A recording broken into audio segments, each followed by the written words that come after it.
오늘은 열왕기상 7번째 시간 하나님께 돌아오도록 하나님의 빅피처라는 제목으로 하나님 말씀 증거하겠습니다. 하나님의 빅피처. 빅피처란 말은 큰 그림이란 뜻이죠. 이것은 나무를 보는 것이 아니라 숲을 보는 것, 앞으로 일어날 일을 예상하고 행동하는 것, 있는 것을 의미합니다. 제 친구가 오늘 지난주에 보내준 사진이 하나 있습니다. 이게 무슨 그림 같아요? 토끼입니다, 토끼. 자, 여러분 생각하세요. 이 전체 큰 그림의 토끼는 뭘까? 이 전체 그림이 있거든요. 이 전체 그림에서 토끼는 뭘 의미할까? 이걸 생각하셔야 돼요. 빅피처를 생각합니다. 우린 나무만 본 거예요. 그 다음에 요거 뭐예요? 여우입니다, 여우. 자, 여우. 여우가 있어요. 자, 큰 흐름 가운데 여우가 있습니다. 요거 뭐예요, 요거? 공작이에요. 자, 공작. 자, 토끼 보고 여우 봤어요. 공작도 봤어요. 이제 뭘 얘기하는 것 같아요?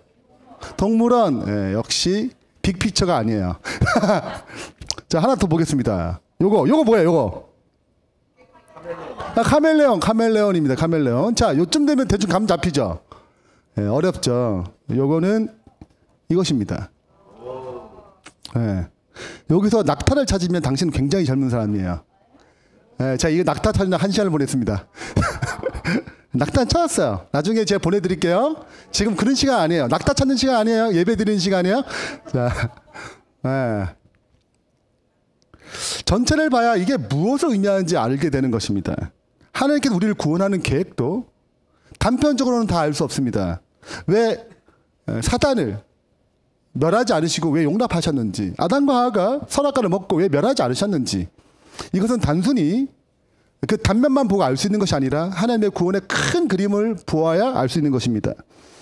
하나님께서 세상을 구원하시는 계획은 굉장히 위대하고 굉장히 큽니다. 우리의 짧은 지식과 짧은 경험과 짧은 시야로 그분의 큰 계획을 다 이해할 수는 없어요. 오늘 내용을 통하여 다시 한번 하나님이 우리를 구원하시는 큰 계획이 어떻게 진행되는지 살펴보겠습니다. 우리 열왕기상을 살펴보고 있는데요. 열왕기상의 첫 번째 왕은 사울 왕입니다. 이어서 두 번째 왕은 다윗 왕입니다. 다윗 다음에 세 번째 등장하는 왕은 솔로몬 왕이죠. 솔로몬 왕까지 통일 왕국 시대라 그럽니다. 열왕기상은 사울 왕 다음에 솔로몬 왕으로 이어지는 내용으로 시작합니다. 그리고 솔로몬이 우상 숭배에 빠지게 되자 이 나라는 두 개로 나눠집니다.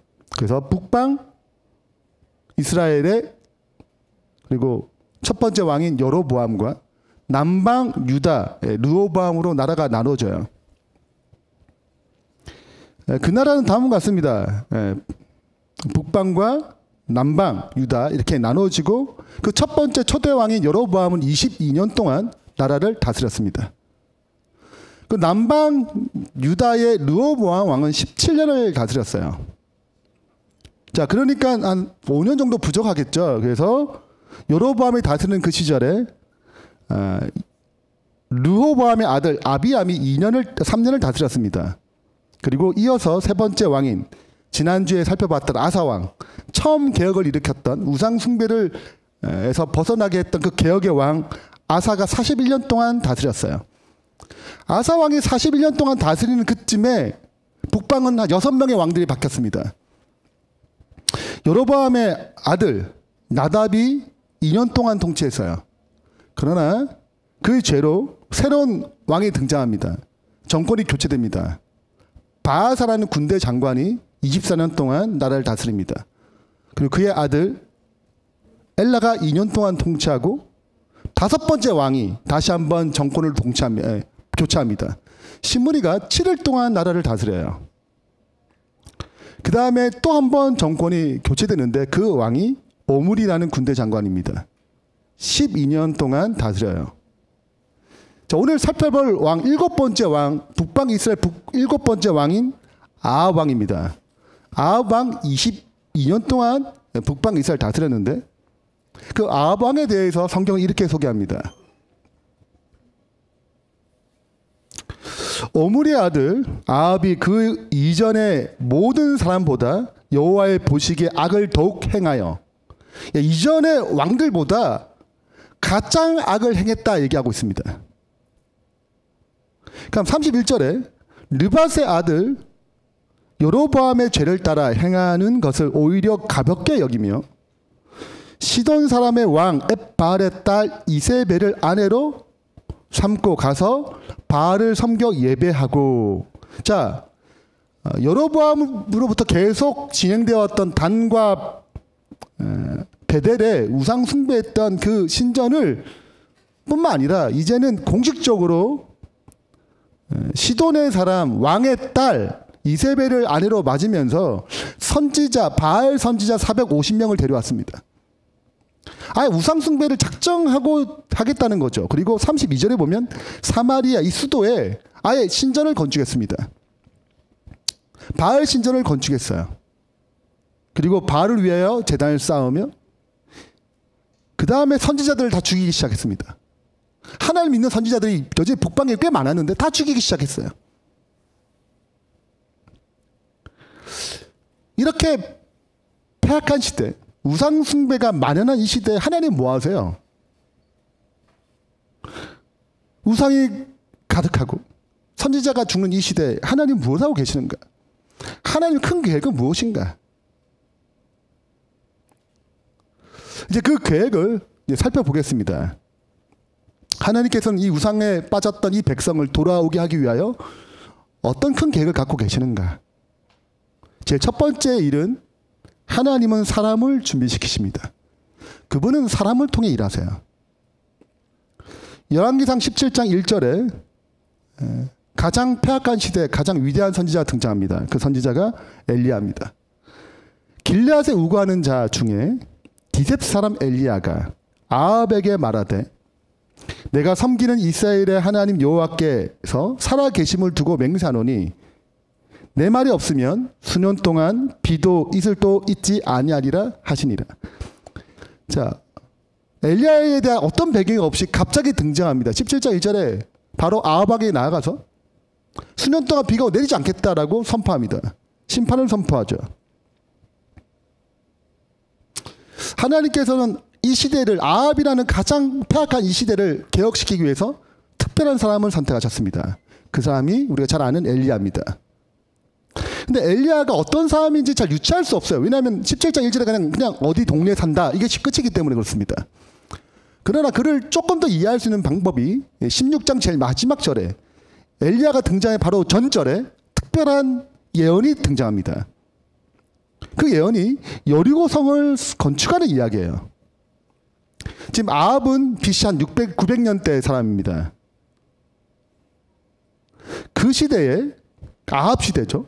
베델 사람 히엘이 여리고를 건축하였는데 그가 그 터를 쌓을 때에 맏아들 아비람을 잃었고 그 성문을 쌓을 때 막내 아들 수굽을 잃었어요. 그럼 여러분 성전 건축하면서 여리고성을 건축하면서 때론 사고가 나갈 수 있어요?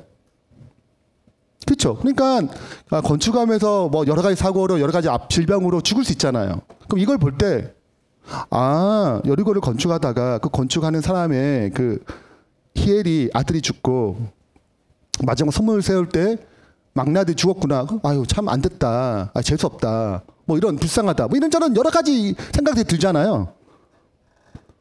그런데 성경은 이렇게 접근하지 않는다는 것입니다.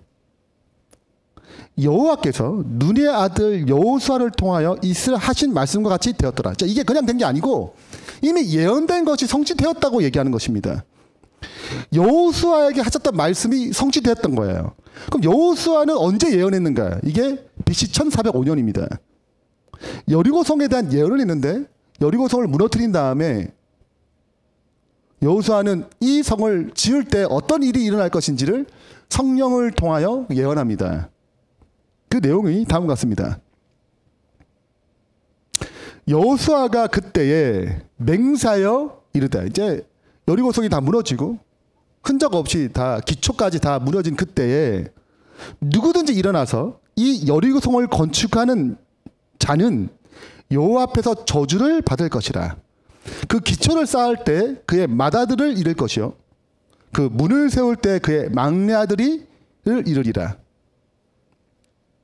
이 예언이 500년이 지난 다음에 성취된 거예요. 하나님께 사람을 준비시키는데 하나님께 사람을 준비시키세요. 근데 그냥 준비시키는 게 아니라 어떤 사람을 만드시는 거냐면 말씀을 통해서 하나님의 관점을 가지는 사람을 세우십니다. 엘리야는 이걸 봤어요. 말씀의 사람이거든요. 아, 말씀대로 됐구나. 성취됐구나. 500년이 지나도 그분의 약속은 흔들림 없이 성취되는구나. 500년 좀 지나니까 약속 잊을만 하지 않나? 그렇게 접근한 것이 아니고 그분의 말씀은 무엇을 이루세요? 그 말씀이 환경과 상황이 맞아 들어가게 되면 그 뜻을 이룹니다. 그리고 그분이 말씀하실 때 순종할 수 있는 사람을 준비시키세요. 이것이 그분의 준비입니다. 이것이 준비되면 그분은 일하기 시작합니다. 역사하기 시작해요. 우리 중세사회에서 유럽사회에서 중세사회 그러니까 가장 어두웠던 시기라고 얘기합니다. 그때 종교개혁자 이 사람 루터가 등장하죠. 이 시대는 얼마나 악했냐면 자 이게 무슨 그림 같아요? 이 그림 무슨 그림 같아요? 자 낚시합니다. 낚시에 걸려있는 게 있죠. 이 걸려있는 게 뭐냐면 요겁니다. 면죄부예요. 자 면죄부는 돈을 주고 내가 천국을 살 수 있어요. 예수님의 보혈이 필요하지 않아요. 교황이 낙인을 찍습니다. 여러 가지 설명. 이걸 사는 사람은 돈 주고 사면 천국이 보장되어 있다. 부모님이 지옥에 있는데 천국에 갈 수 있다. 이렇게 현혹했어요. 그래서 낚시질 하는 것입니다. 자, 그래서 루터가 종교 개혁을 하는 거예요. 근데 왜 어떻게 개혁할 수 있었어요? 성경을 보니까 이것은 성경에 위배된다는 것입니다. 근데 문제는 이 당시 때 성경을 보는 사람은 라틴어를 할 수 있는 사람만 성경을 보게 됐어요. 네. 쉽게 말하자면 자국어로 성경이 번역된 책이 없었다는 것입니다. 그래서 루터가 한 가장 중요한 일은 독일어로 성경을 번역하는 것입니다. 자국어로 성경을 보게 만드는 것이죠. 왜냐하면 성경만 본다면 이런 죄는 이런 어리석은 일은 절대 하지 않는다고 생각했기 때문에 그렇습니다. 시간이 지났습니다. 지금은 성경을 다 읽을 수 있는 시대예요. 근데 한편으로는 성경이 있으나 성경 읽지 않는 시대입니다. 너무나 할 게 많아요. 너무나 볼거리가 많습니다. 그 성경을 멀리하는 시대예요. 성경에 먼지가 쌓이는 시대입니다. 이 시대도 동일하게 말씀의 관점을 잃어버린 시대예요. 백성이 말씀의 관점을 잃어버리게 되면 하나님께서 이 시대를 위해 일하기가 어려워집니다. 하나님께 이 시대를 위해서 일하시려면 말씀의 관점을 가진 사람, 말씀의 눈으로 주님의 뜻을 찾아가는 사람, 무릎 꿇고 주님의 뜻이 무엇인지 말씀을 통해서 확인하는 사람, 이런 사람이 필요한 것입니다. 1919년 크게 이런 일이 일어나겠어? 라고 생각했던 이 코로나가 지금은 220개국에 확진자가 7,400만 명입니다. 그리고 매일 74만 명이 확진자로 나타납니다. 사망자가 매일 10,000명씩 죽어요. 아, 정말 큰일 났구나. 정말 세계가 너무 어렵다. 경제적으로 너무 어렵구나. 아, 마스크 쓰고 나가야 되는구나. 아, 중국 때문에 이런 여러 가지 걸 생각할 수 있어요. 그러나 성경은 이러한 사실에 대해서 다음과 같이 얘기합니다. 곳곳에 큰 지진과 기근과 전염병이 있겠고 또 무서운 일과 하늘로부터 큰 징조가 있으리라. 이건 무슨 징조예요? 무슨 징조입니까? 예수님이 재림하기 직전에 일어날 징조입니다. 맞아, 중국에 일어났어요. 코로나 위험해요. 다 맞는데 성경의 관점에는 그렇게 끝나지 않습니다. 경제가 어렵구나, 나라가 어렵구나, 세계가 정말 어려워, 이렇게 끝나지 않고 주님의 오실 때가 다 됐구나, 이렇게 바라본다는 거죠. 어떻게 이 마지막 시대에 살아가야 하나, 무엇을 준비해야 하나, 이것이 말씀의 관점을 가진 자들의 모습이라는 것입니다. 주님의 재림의 때가 다가왔습니다. 그분은 다시 말씀으로 돌아가길 원하세요. 우리도 이 일을 위해서 보다 효과적으로 우리 이 열린교회가 전체로 이 말씀으로 돌아가기 위해서 특별한 행사를 준비했습니다. 그것이 12월 마지막 주 한 해를 마무리하면서 말씀으로 돌아가고, 한 해를 시작하면서 새해 첫째 주 말씀으로 돌아가는 운동입니다. 말씀 묵상으로 다시 돌아가는 거죠. 말씀을 보도록 돌아가는 것입니다. 애들부터 어른까지 누구나 내가 마음을 열면 참여할 수 있도록 각 목장별로 목자들에게 부탁했어요. 아마 다 광고를 들었을 것입니다. 우리가 말씀으로 돌아가지 아니하면 이 시대를 위해서 주님을 쓰시는 올바른 종이 될 수 없습니다. 세상을 변화시킬 수 있는 영적 힘이 없는 것입니다. 언제나 그 시대를 변화시키는 그 시작점은 말씀으로 돌아갈 때 시작됐어요. 내 가족이 변화되고 싶다. 그럼 말씀으로 돌아가야 됩니다.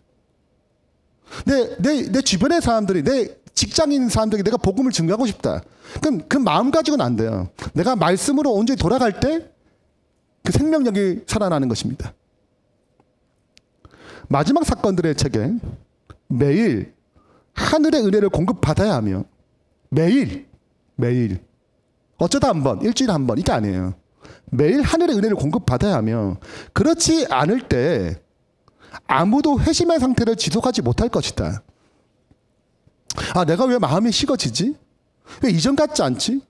가장 근본적인 이유 중에 하나가 나 매일 하나님의 은혜를 공급받지 못해서 그렇습니다.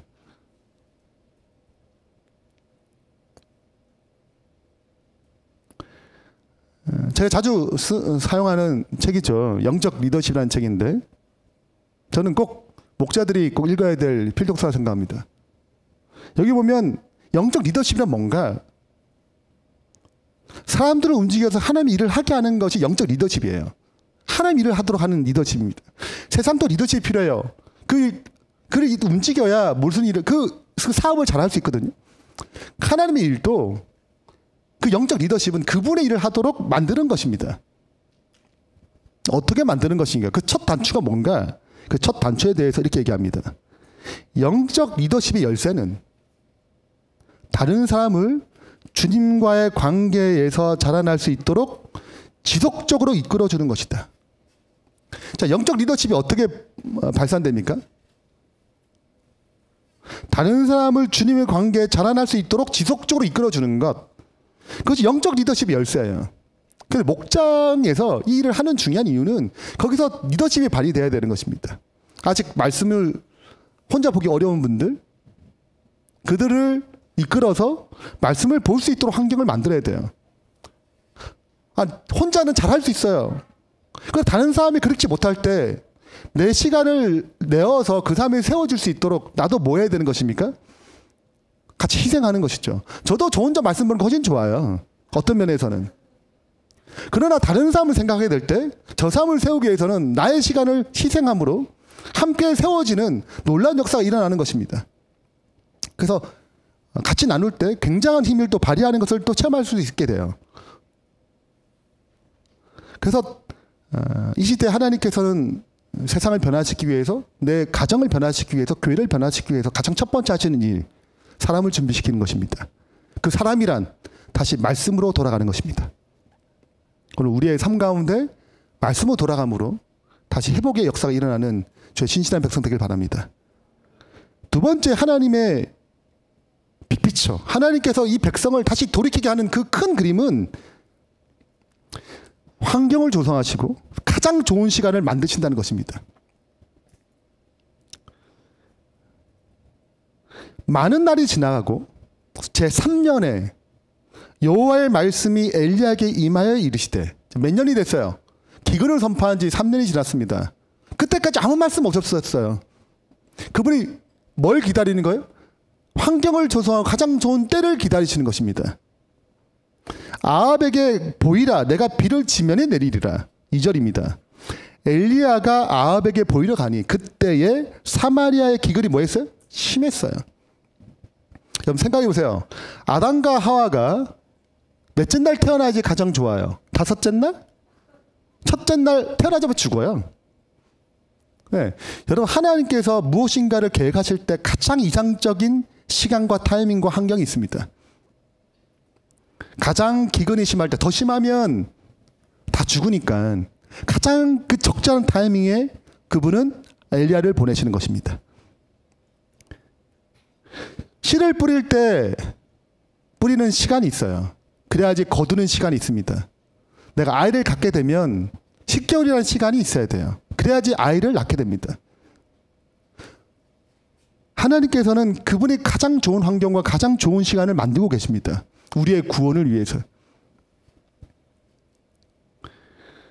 이 그림이 어떤 그림인가요? 네, 탕자 그림이죠. 탕자가 아버지로부터 아버지 재산 달라. 실은 아버지가 살아계실 때 재산을 달라는 것만큼 치욕적인 사건은 없습니다. 굉장히 불효거든요.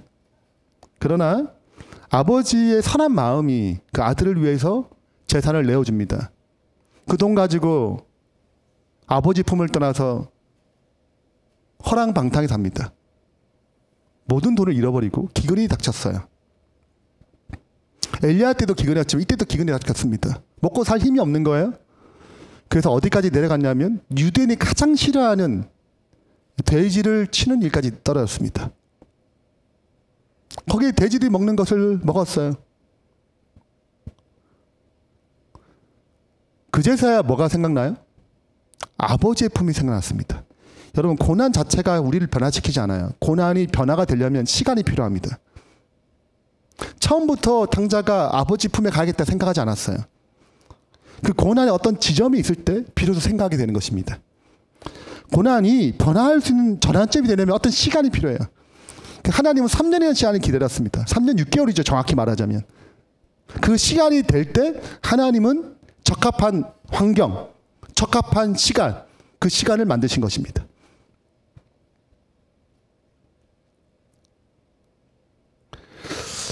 이 그림은 이스라엘 백성이 탈출하는, 출애굽하는 그림입니다. 애굽의 고센 땅에서 가나안 땅으로 가는 여정이죠. 이것도 그 타이밍이 돼야지 그분이 건져내시는 것입니다.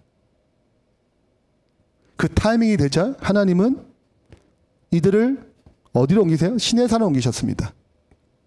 그리고 1년 동안 머물렀어요. 그리고 어느 땅으로 갑니까? 갈대 우르라는 가데스 바네아라는 곳으로 갑니다. 가데스 바네아는 이제 가나안 땅 입구 같은 곳이에요. 그래서 여기서 누굴 보냅니까? 12명의 정탐꾼을 보내요. 실은 이것은 하나님의 뜻이 아니었습니다. 인간의 생각이었어요. 보내면 좋지 않을까?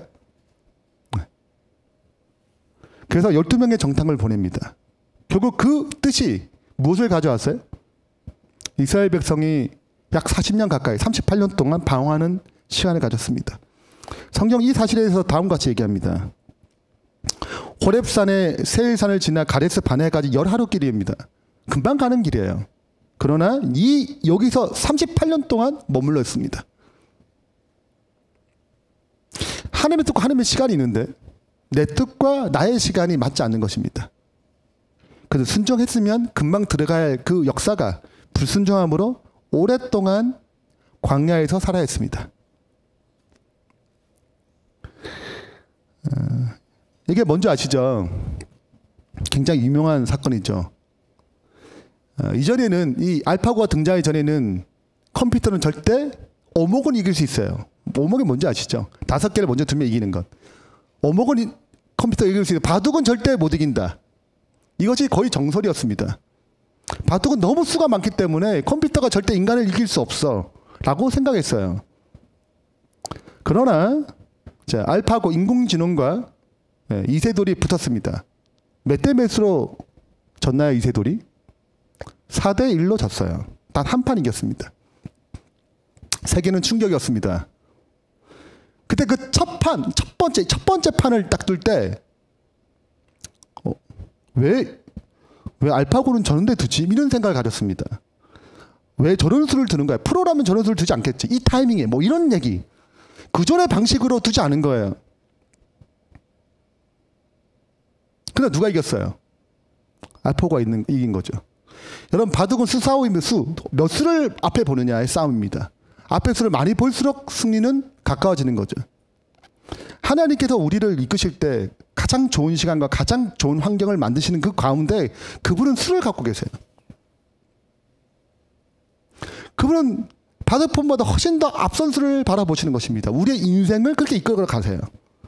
내가 그분의 시간과 그분의 뜻에 내가 맞게 타임을 맞춘다면 우리는 가장 적절한 상황 가운데 하나님께 영광 돌리는 열매 맺는 풍성한 주의 백성이 될 것입니다. 그러나 이스라엘 백성이 광야에 38년 동안 방황했던 것처럼 우리가 그분에 온전히 순종하지 못하고 내 뜻과 내 시간이 더 중요하게 찾아올 때 우리는 과거 역사를 반복할 것입니다. 우리 열린교회도 동일합니다. 우리가 끊임없이 경각심을 가지고 그분께로 돌아가지 아니하면, 깨어 기도하지 아니하면, 그분의 시간이 그분의 뜻이 무엇인지 계속 찾지 아니하면 우리도 과거 역사를 반복하는 것입니다. 과거 영광일 뿐이에요. 홍해 건너서 좋았죠. 만나 경험해서 좋았죠. 그건 과거의 경험일 뿐입니다. 여전히 그분의 능력이 오늘날도 살아 움직이려면 그분의 뜻과 그분의 시간, 그분의 환경에 우리가 맞춰야 하는 것입니다. 하나님의 때가 올 때까지 인내하며 기다려야 한다. 이것은 어떤 때는 힘든 것처럼 보인다. 그러나 만일 우리가 기다리지 못한다면 풍요한 상급을 잃게 될 것임을 나는 보아왔다. 또 이런 말씀이 있어요. 지금은 하나님의 때다. 그분의 때는 곧 그대들의 때이다. 불신을 생각하거나 말하지 말고 믿음에 선한 싸움을 싸우라. 두 가지 때가 있는 거예요. 기다릴 때가 있고 지금 참여할 때가 있는 것입니다. 이거 어떻게 알아요? 우리의 두뇌로, 우리의 지각으로, 우리의 생각으로 절대 알 수 없습니다. 우리는 말씀을 통하여, 기도를 통하여, 교회 공동체를 통하여 함께 기도함으로 그분의 때를 찾아가야 되는 것입니다.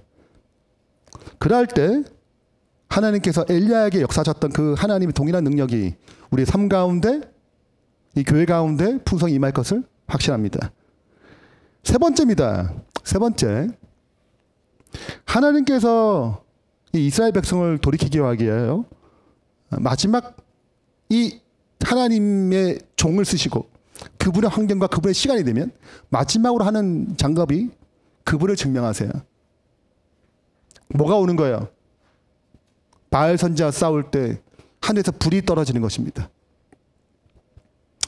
오늘 말씀 묵상의 본문인데요. 너희는 너희 신의 이름을 부르라. 이 바알 선지자죠. 450명과 엘리야 혼자 싸우는 것입니다. 나는 여호와 이름을 부르리니 불로 응답하는 신이 그가 하나님이라. 백성이 다 대답하되 그 말이 옳도다. 다 백성들이 다 보는 가운데서 갈멜산에서 450명과 엘리야가 바알 선지자와 하나님의 선지자가 여호와의 선지자가 붙는 것입니다. 잘 아는 장면입니다.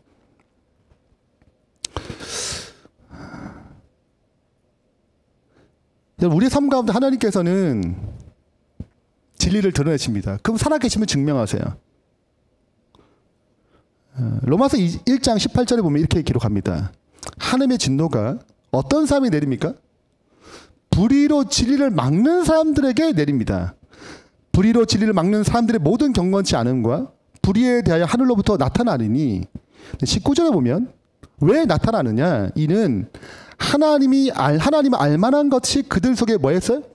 보였어요. 몰라서 막는 게 아니고 아는데 거절하는 자들에게 임한다는 것입니다. 하나님께서 이를 그들에게 보이셨느니라. 20절입니다. 창세로부터 그의 보이지 아니하는 것들 곧 그 영원하신 능력과 신성이 그가 만드신 만물에 분명히 보여 알려졌나니 그러므로 그들이 핑계하지 못할지니라. 하나님이 알만한 것이 어떻게 보였어요. 자, 한 가지를 가져왔는데 이 사람 프랜시스 콜린스라는 사람입니다. 이 사람 무신론자예요. 1950년에 출생했고 세계적 유전학자였습니다. 1988년 미국에서 이 유전학을 시작하면서 세계로 펼쳐졌습니다. 이걸 우리 미국만 감당할 수 없다. 이 전 세계적인 프로젝트다. 그래서 전 세계 6개국에 2,000명이 넘는 과학자들이 모여가지고 인간 개론 프로젝트 DNA, 우리의 DNA를 유전자 지도를 완성해 가는 것입니다. 몇 년 걸렸냐면 18년 걸렸어요. 굉장히 오랫동안 진행된 사업이었습니다. 그리고 이 사람이 쓴 책이 신의 어른이라는 책입니다. 그리고 그가 뭐라고 고백했냐면 책 제목이 그래요. 유전자 지도에서 누굴 발견했어요? 신의 존재를 발견했다는 거예요. 하나님이 계시는구나. 이거는 절대 인간이 만들 수 있는 설계도가 아니야. 2000년 6월 26일 미국 백악관에서 드디어 발표합니다. 그 발표 연설문이 이와 같아요. 오늘 우리는 하나님이 생명을 창조할 때 사용한 언어를 배우고 있습니다. 이것이 연구한자의 고백이에요. 하나님이 증거하는 것들은 수없이 나타납니다. 믿을 만한 증거가 수없이 증명이 돼 있어요. 근데 믿을 만한 증거가 줬다면 왜 믿지 않은 사람들이 많이 등장하냐 이것입니다. 믿을 만한 증거를 주셨다면 왜 믿지 않은 사람이 이렇게 등장하느냐 이거예요. 왜 우리는 불신하는가?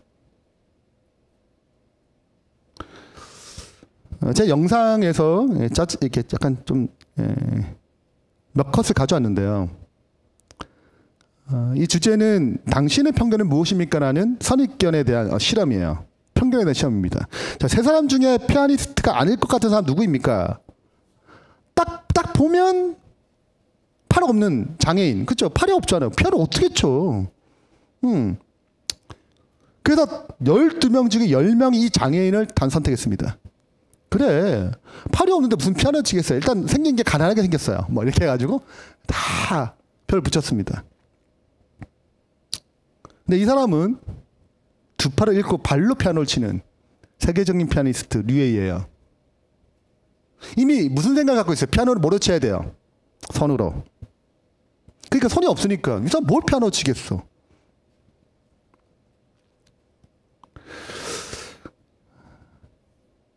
여러분, 우리가 하나님 믿지 못하는 중요한 이유는 우리가 진짜 정직하지 못해서 그렇습니다. 우리 마음에 편견이 너무 많아요. 우리가 믿은 믿음의 이유들이, 우리가 믿는 믿음의 이유들이 있잖아요. 이유들이 빛을 받지 못하는 사람들에게 마음에 전해지면 그들의 마음에 제시된 증거를 받지 못할 정도로 편견으로 가득 차지 않은 한 결정적인 인상을 준다. 내가 진짜 정직한 마음으로 있다면 그분의 살아계신 존재는 믿을 수밖에 없다는 거예요. 450명의 바알 선지자와 하나님의 종, 여호와의 종, 선지자 엘리야와 싸울 때 그분은 불로 임하셨습니다. 근데 여전히 오늘날도 과학이라는 이름 안에 증거를 수없이 주시는 거예요. 내가 뭐 한다면 편견을 내려놓고 정직한 마음으로 진리를 대한다면 우리는 그리스도를 발견하게 됩니다. 우리는 구원을 발견하게 돼 있어요. 오늘 하나님께서 살아계신 증거를 지금도 드러내십니다. 내가 마음을 연다면 그분의 그 증거를 경험할 수 있을 것입니다. 혹 오늘 이 말씀을 듣고 하나님이 계신가 아닌가 긴가민가 하신 분들에게, 또 아직 내 여러 가지 상황 때문에 하나님께 불신하고자 하는 마음이 있는 분들에게 다시 한번 호소합니다. 주님의 살아계신 역사를 경험하기 위해서 나의 편견을 내려놓고 정직한 마음으로 진리를 발견할 수 있도록 찾는다면 그 진리를 찾는 그 간절한 마음에 주님께서 응답하실 것입니다. 결론을 맺겠습니다. 하나님의 큰 구원의 그림은 가장 첫 번째, 하나님은 그분의 사람을 준비시키며 시작하십니다. 언제나 이와 같습니다. 근데 말씀을 통해 하나님의 관점을 가진 사람, 그 말씀하실 때 순종하는 그 사람을 지금 기다리십니다. 그리고 그분은 환경을 조성하세요. 가장 좋은 시간을 만드십니다. 우리를 그분께로 돌이키기 위해서 환경을 조성하시고 가장 좋은 시간을 만드십니다. 그것은 때로는 고난일 수 있어요. 때로는 시련일 수 있습니다. 그리고 하나님께서 그 일을 하실 때 그의 백성들은 기도하며 기다려야 합니다. 그러면 그분께서 우리를 통하여 그분의 살아계심을 증거하실 것입니다. 편견이 깨지고 정직한 마음이 될 때 우리는 더 믿을 수 있는 증거, 그분께 굴복하고 그분의 뜻을 순종할 수 있는 믿음의 백성이 될 것을 확신하며 그러한 이 길로 그분의 큰 그림에 따라 순종하는 제 신실한 백성 되기를 바라면서 말씀 마치겠습니다.